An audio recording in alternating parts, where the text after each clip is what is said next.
Salam damai sejahtera di dalam nama Tuhan Yesus Kristus. Firman Tuhan hari ini untuk kita baca, kita dengarkan dan kita renungkan dari Mazmur 119 ayat 97 sampai 104. Dengarkanlah bunyinya demikian. Betapa ku cintai Tauratmu, aku merenungkannya sepanjang hari. Perintahmu membuat aku lebih bijaksana daripada musuh-musuhku, sebab selama-lamanya itu ada padaku. Aku lebih berakal budi daripada semua pengajarku, sebab peringatan-peringatanmu kurenungkan. Aku lebih mengerti daripada orang-orang tua, sebab aku memegang titah-titahmu. Terhadap segala jalan kejahatan, aku menahan kakiku, supaya aku berpegang pada firman-Mu. Aku tidak menyimpang dari hukum-hukum-Mu, sebab Engkaulah yang mengajar aku.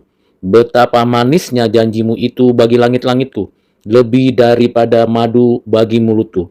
Aku beroleh pengertian dari titah-titahmu. Itulah sebabnya aku benci segala jalan dusta.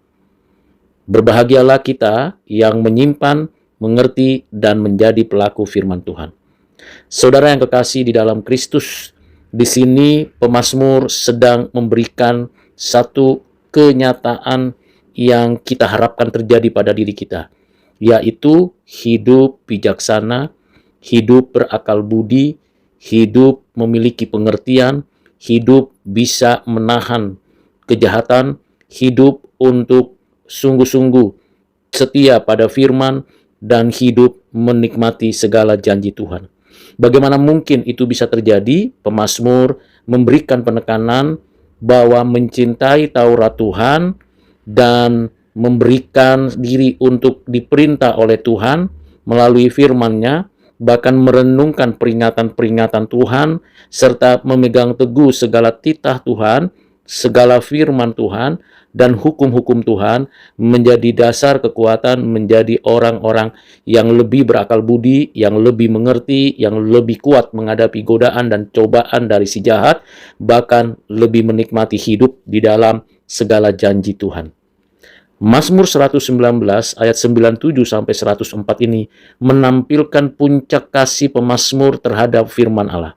Ia berkata, "Betapa ku cintai Tauratmu, aku merenungkannya sepanjang hari." Secara biblika, ayat ini menggambarkan relasi kasih dan kedekatan rohani antara manusia dan firman Tuhan. Firman Tuhan bukan sekedar hukum moral, tetapi sumber kehidupan dan hikmat dan kekuatan yang hidup. Di ayat 98 menegaskan bahwa firman Tuhan menjadikan orang percaya lebih bijak daripada musuhnya. Di sini hikmat bukan hasil intelektualitas manusia, melainkan karunia ilahi yang diperoleh melalui perenungan dan ketaatan kepada firman. Mazmur ini menampilkan spiritualitas yang dinamis. Kasih terhadap Allah diwujudkan dalam kasih terhadap firman-Nya yang menjadi sumber hikmat dan arah hidup. Dalam hal ini Matthew Henry menafsirkan bahwa Mazmur 119 ayat 97 sampai 100 sebagai ekspresi kasih sejati seorang yang telah dibaharui oleh Roh Allah. Menurutnya, kasih terhadap firman Tuhan adalah tanda lahiriah dari kehidupan rohani yang telah dihidupkan kembali. Matthew Henry menulis bahwa orang yang benar-benar mengasihi Tuhan akan mengasihi firman-Nya, sebab di sanalah ia mengenal hati Allah. Ia menafsirkan pernyataan "aku merenungkannya sepanjang hari" bukan sebagai keterpaksaan religius, tetapi sebagai kenikmatan rohani yang terus diperbaharui. Dalam konteks ini, firman Tuhan bukan hanya menjadi pedoman moral, tetapi juga makanan jiwa yang memelihara iman. Henry menekankan bahwa kasih terhadap firman Tuhan akan menuntun pada ketaatan yang berakar pada sukacita, bukan pada kewajiban. Sementara itu, Charles Spurgeon di dalam bukunya The Treasury of David menyebut bagian ini sebagai nyanyian murid yang diajar langsung oleh Allah. Menurut Spurgeon, ayat 99 sampai 100 menunjukkan bahwa hikmat sejati tidak diperoleh dari usia atau pengalaman, melainkan dari firman Tuhan yang hidup. Spurgeon menulis, firman Tuhan menjadikan orang muda lebih bijak daripada orang tua, sebab Roh Kudus adalah gurunya. Bagi Spurgeon, firman Allah bukan sekedar teks, melainkan pribadi yang mengajar melalui pengalaman iman. Ketika pemazmur berkata bahwa ia lebih mengerti daripada pengajarnya, ia bukan kesombongan, itu bukan keangkuhan, tetapi pengakuan bahwa pengajaran ilahi jauh melampaui kebijaksanaan manusia. Firman yang diresapi oleh kasih membuat manusia bertumbuh dalam hikmat dan kesalehan yang sejati. Sementara itu, R.C. Sproul melihat bagian ini dalam konteks Theologia Sanctitatis, teologi kekudusan. Menurut Sproul, hikmat sejati lahir dari persekutuan dengan Allah, Allah yang kudus melalui firman-Nya.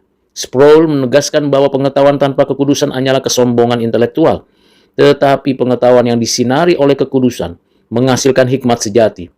Dalam The Holiness of God, Sproul menjelaskan bahwa hikmat Alkitabiah bukan kemampuan berpikir cerdas, tetapi kemampuan untuk hidup benar di hadapan Allah. Ketika pemazmur berkata, "Aku menahan kakiku dari segala jalan jahat supaya aku berpegang pada firman-Mu." Sproul melihatnya sebagai bukti bahwa hikmat sejati menghasilkan ketaatan moral, bukan sekedar pengetahuan teologis. Hikmat dan kekudusan tidak dapat dipisahkan dalam kehidupan iman. Dalam bagian ini kita menyadari bahwa firman Allah memberi hikmat yang melampaui semua sistem pengetahuan dunia. Kedekatan dengan Allah, karya Roh Kudus, manifestasi kekudusan Allah merupakan ayat-ayat yang menunjukkan kebijaksanaan sejati, bukanlah akumulasi informasi, melainkan transformasi moral dan spiritual. Hikmat ilahi tidak hanya membuat manusia bijaksana dalam berpikir, tetapi juga benar dalam bertindak. Firman Allah tidak sekadar memberi pengetahuan tentang kebenaran, tetapi kemampuan untuk hidup dalam kebenaran itu sendiri. Pada bagian yang lain, pemazmur menutup bagian ini dengan pernyataan yang indah. "Betapa manis janjimu itu bagi langit-langitku, lebih daripada madu bagi mulutku." Tentu manisnya firman Tuhan sebagai sukacita batin yang hanya dialami oleh mereka yang mengasihi Tuhan. Tidak ada kenikmatan dunia yang dapat menandingi manisnya firman Allah yang masuk ke dalam jiwa. Manisnya firman Allah bukan hanya pengalaman emosional, tetapi kesadaran akan kebenaran Allah yang kudus. Firman Allah itulah lahir dari pengertian untuk membenci setiap jalan dusta. Kasih terhadap firman berbuah pada kebencian terhadap dosa. Sebuah keseimbangan antara kasih dan kebenaran dalam kehidupan rohani. Secara teologis, Mazmur 119 ayat 97 dan 104 menyatukan tiga poros utama. Kasih, hikmat, dan kekudusan. Kasih sebagai sumber ketaatan, hikmat sebagai hasil pengajaran Roh Kudus, kekudusan sebagai kerangka moral dari hikmat ilahi. Ketiganya menunjukkan bahwa firman bukan hanya doktrin, tetapi persekutuan hidup dengan Allah. Firman Tuhan yang dikasihi dan direnungkan menghasilkan transformasi dari pikiran menuju hati, dari pengetahuan menuju karakter. Dengan demikian, pada bagian ini ketaatan sejati lahir dari kasih terhadap firman Tuhan, bukan dari paksaan, dan bahwa hikmat sejati berakar pada kekudusan Allah yang diayati dalam kehidupan sehari-hari. Dalam konteks saat ini, di sini, yang dipengaruhi oleh banjirnya informasi, penipuan moral, dan degradasi nilai, kita sebagai orang Kristen ditantang untuk kembali mencintai dan merenungkan firman Tuhan sebagai hikmat sejati. Di tengah arus digitalisasi dan relativisme ke etika, orang Kristen dipanggil untuk dengan sadar menilai segala hal dengan standar kebenaran firman Tuhan. Gereja perlu membentuk generasi yang bukan hanya tahu firman Tuhan, tetapi mencintainya, yang menjadikan firman Tuhan sebagai madu bagi jiwanya dan pedoman dalam setiap keputusan. Dalam masyarakat yang sering mengutamakan kepintaran daripada kebijaksanaan, orang Kristen harus menunjukkan hikmat sejati lahir dari kasih kepada Allah dan ketaatan kepada firman-Nya. Hanya dengan demikian kehidupan iman dapat menjadi terang dan garam yang mengubah bangsa ini secara moral dan spiritual. Kiranya saya dan saudara sekalian menerapkan hidup yang sungguh-sungguh mendapatkan transformasi yang datangnya dari Tuhan. Dan kita menjadi pelakunya dan mengerjakannya dengan sungguh-sungguh. Transformasi intelektual, moral, dan spiritual yang terus-menerus ada di dalam kehidupan kita sampai kita kembali kepadanya. Tuhan memberkati. Amin.